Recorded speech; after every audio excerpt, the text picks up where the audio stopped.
Hey everyone, you're watching Sportstar. I'm not sure if you can hear my background.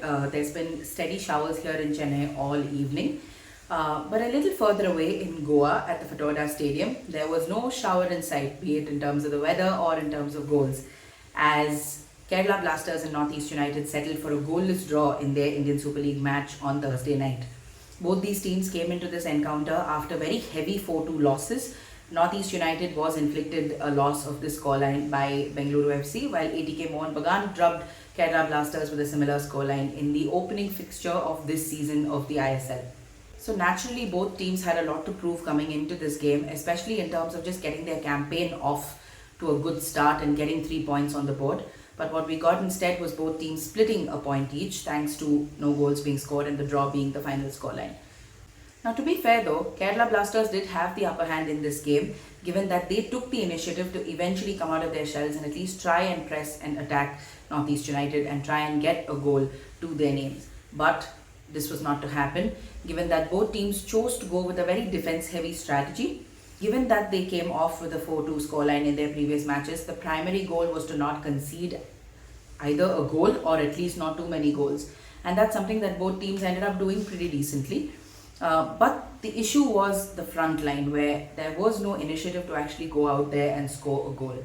The three proper chances in this game went to Kerala Blasters. One came in the 36th minute when Adrian Luna managed to get a really good ball down to Jorge Pereira Diaz, who made quite a mess of it, given that the only person in front of him was just one defender. In that one-on-one battle, he sort of lost control of where the ball was going to go and ended up slotting it a little wide off the goal.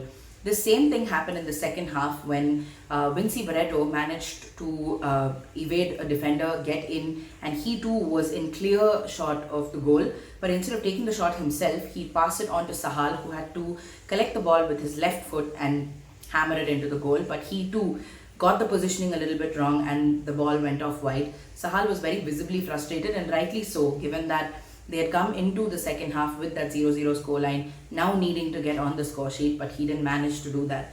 Kerala Blasters got two more opportunities around the 80th minute and one again at the 90th minute, and both of these can be attributed to Alvaro Vasquez. When he was introduced, it seemed like there was a burst of energy in the Kerala Blasters attack, given that they were trying, they were creating opportunities, and there was a little more liveliness in their performance. But he too ended up going wide on both occasions, thereby not helping the scoreline in any way. At the post-match press conference, both these teams spoke about the impact of a 4-2 scoreline in their previous game, saying that their primary motive in this game was to just make sure that they had a clean sheet. Both sides spoke about this. Interestingly enough though, Kerala Blasters coach Ivan Vukomanovic spoke about how his style of football is attacking, and that's what he intends to do in the games going forward.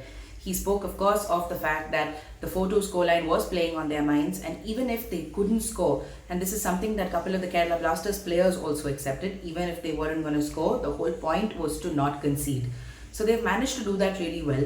We didn't hear from Khalid Jamil after this game, although it would have been interesting to pick his brains about what really was the strategy of this team going into this game.